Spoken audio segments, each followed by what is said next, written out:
Hey, welcome back to the Disney Plus Everyday Challenge, and today we have Beauty and the Beast, the Enchanted Christmas. Yeah, I know it's May, but hey, I do what the Disney Plus, well, the randomizer Disney Plus doesn't control it. I do what the randomizer tells me, and I'm watching a Christmas movie in May, and yeah, this is a sequel. It's like a direct-to-video sequel. I don't think it was ever in the theaters. It came out in 1997, good 6 years after the original. I think there is another Beauty and the Beast, like 2 or something like that. It also went to digital. Well, not digital, right to probably to VHS, to DVD. It's an hour and 11 minutes long, so it's not really that long. Barely counts as a feature if it had made it to theaters. But yeah, this is something you just would have bought at the shelf on the shelves at Walmart, a couple years later. The weird thing is that it contains all of the original cast. From what I can read, from what I could tell from looking at IMDb, everything is everyone's there. We got Paige O'Hara and Robbie Benson as Beauty and the Beast, Belle and the Beast. Jerry Orbach and David Ogden Stiers as Lumiere and Cogsworth. We got Angela Lansbury as Mrs. Potts. The weird thing is in this is the kid who played Chip apparently maybe grew up 6 years. He his voice probably changed, but he was replaced by a young kid named Haley Joel Osment. 2 years. This is at least 2 years because it was probably recorded in '96, came out in '97, and The Sixth Sense, which made him a star, didn't come out till 1999. So yeah, this is kind of a really early Haley Joel Osment thing. But one of the great things about this is, yeah. Okay. By the way, also Frank Welker. Frank Welker's in everything. Just so you know, he does all the non-verbal voices. Let's just say that usually. He also plays Philippe. So, I really didn't want to give this movie a chance at all. Okay, usually a Christmas movie based on established characters in the Disney universe is a cheap and easy knockoff. You just run through the numbers. Maybe you parrot the Night Before Christmas, not Night Before Christmas, but A Christmas Carol.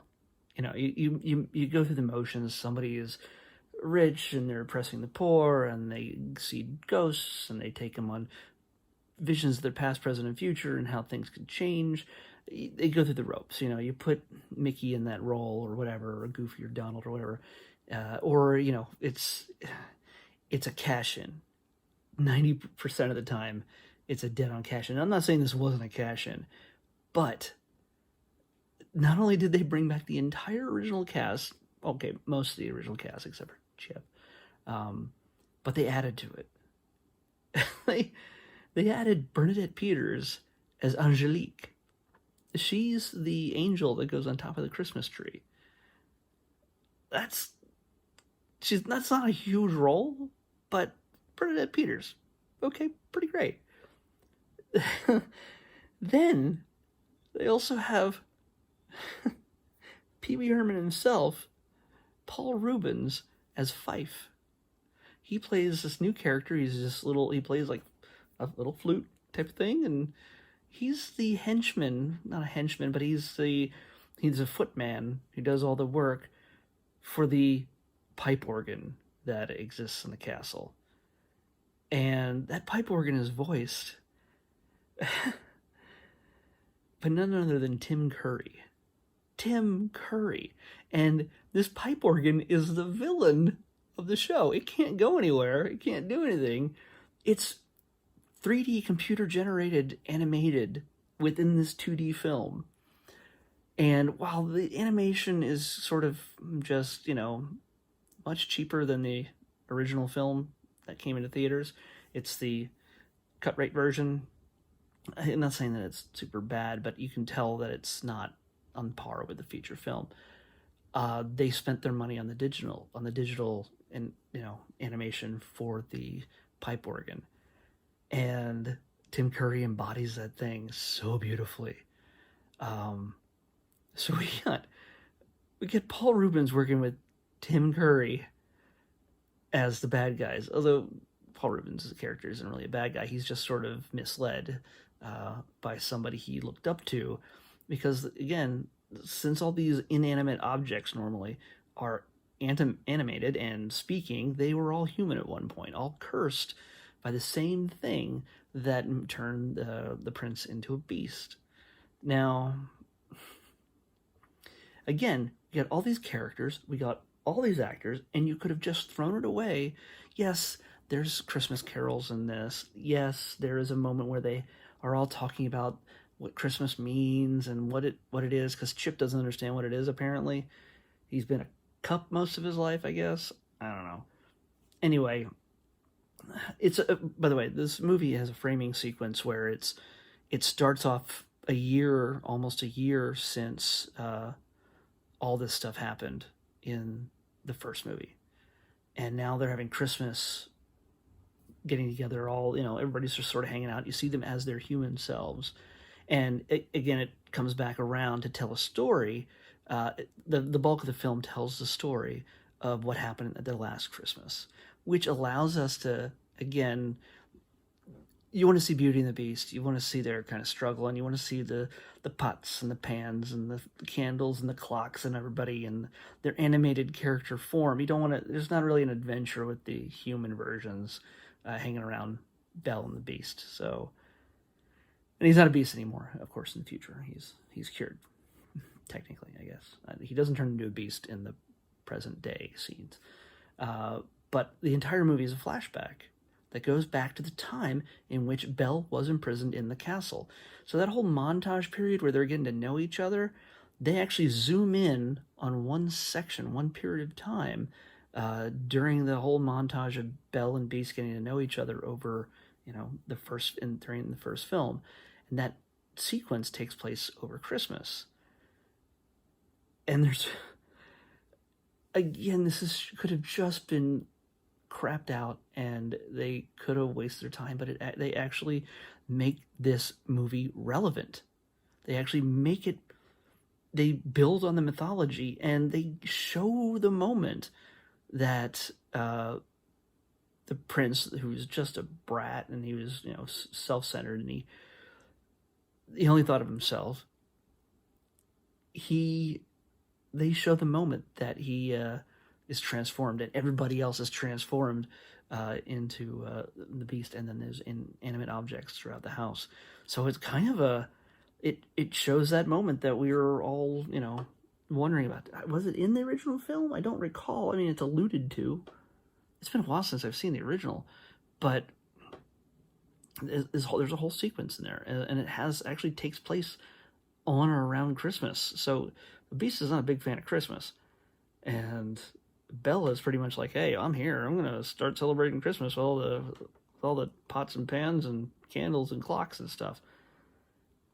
And they have an angel now, Bernadette Peters, so why not? So the problem is that the villain, his name's Forte, Tim Curry, he doesn't want to become human again. He's this commensurate musician, and he has these compositions that he wants to make as himself in his glorious new form, and he doesn't want to turn back. So he's doing what he can to make sure that Belle and the Beast don't get together, and with the help of Fife by Paul Rubens, doing his work, because he's a pipe organ. He doesn't get very far. So yeah, I'm not going to spoil the whole movie for you, but that's the whole gist of it right there.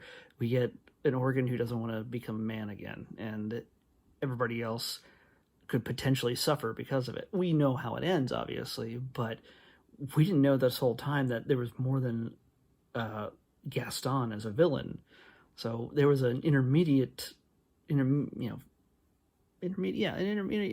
villain throughout that story that we just never saw. I don't know how well it fits nicely into the original film. Again, I haven't seen it. It hasn't popped up in my selections just yet. But I actually really liked it. It's it surprised me in many levels. Again, animation not perfect. The writing, the setup, the having the pandering. Again, it's a Christmas movie. Honestly, if they took the whole Christmas element out, I think this would have made a great prequel, sequel movie, whatever it was, for all these characters. It would have been kind of great to see this. But Christmas is figured into it. They actually make a Charlie Brown reference, which is really weird because there's a point where they're out trying to go find Christmas trees on the property, and they find this really wimpy sprig of a tree, and they put a ornament on it, and it just, it just bends over, and she just sort of looks at it like, and while Chip is like, no, we don't deal with that. We don't want that tree. It's too wimpy. But when I'm watching, I'm like, oh wait, that seems like a reference to Charlie Brown. So have to look for that. Well, yeah, just so you know, Tim Curry does his best to get them to not hook up at all, not fall in love. In fact, he sings a song called "Don't Fall in Love," which I actually absolutely loved. And you have to, if there's, again, all the songs are not on par with the original film, except for Tim Curry's, because again, he doesn't have to. He could probably phone this in and cash the check, and he didn't. From what I could tell, he didn't. This "Don't Fall in Love" song is right up there with Frankenfurter. Well, okay, maybe not out there with Frankenfurter, but still, it's Tim Curry just stepping into that role and inhabiting it. It's freaking great. So if you haven't seen this for whatever reason, oh, I know the reason, because it's a direct-to-video sequel that's set at Christmas time that you probably expect it to suck. And yes, elements of it are not great, but for the most part, it's surprisingly good. I never thought I'd say that. I honestly was going to just put it on in the background and glance at it and while I was working on other things. And I did that in a sense, but also I paid attention to it, and there was moments, that were just the well animated. The character animation is not as good as the background action animation, which I really like. It's more painted, and it's less, I don't know. It's just better. And there's a whole sequence. Again, the final confrontation kind of looks great. I like it. It's very Emperor Palpatine versus the Jedi kind of thing. So yeah, check it out. I'm surprised I'm recommending it, and I'm pretty sure you probably are too. But yeah, it's Beauty and the Beast, the Enchanted Christmas. Who knew? All right, let's pick tomorrow's. 585. Wow, all the way up there. A 585, the 500s tend to have some interesting things in it. Oh, look at that far. Overshot it. 585, right? We said 585? Not 595. Let me make sure. My brain is so scattered. Okay. I had not heard of this movie. But it's, yeah, we'll see what it is. It is The Color of Friendship. 585, The Color of Friendship. All right, so whatever that is, I don't know if it's a Disney movie, a Disney Channel movie, or whatever, but that's what we're watching next tomorrow. We'll talk about it here tomorrow on the Disney Plus Everyday Challenge. I'll see you then. Bye.